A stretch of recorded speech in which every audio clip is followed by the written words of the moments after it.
ዛሬ እንግዲህ የምንገኘው ዊሜን ገርልስ ሴፍ ስፔስ ላይ ነው። በዚህ ሴፍ ስፔስ ውስጥ ሴቶች ልጃገረዶች መጥተው ልዩ ልዩ አክቲቪቲዎችን ያደርጋሉ።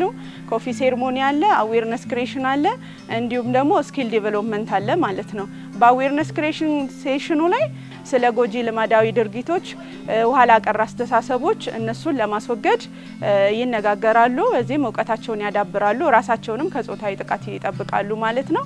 በዚህ በስኪል ዴቨሎፕመንት ፕሮግራም ላይ ደግሞ ልዩ ልዩ በአካባቢው ላይ የተለመዱ ገቢ ሊያስገቡ ወይንም ገቢ ሊያስገኙ የሚችሉ ስራዎችን ይሰራሉ። ለምሳሌ ዳንቴል፣ ሱፍራ እንዲሁም ደግሞ የልብስ መስፊያ ሲንጀርም አለን።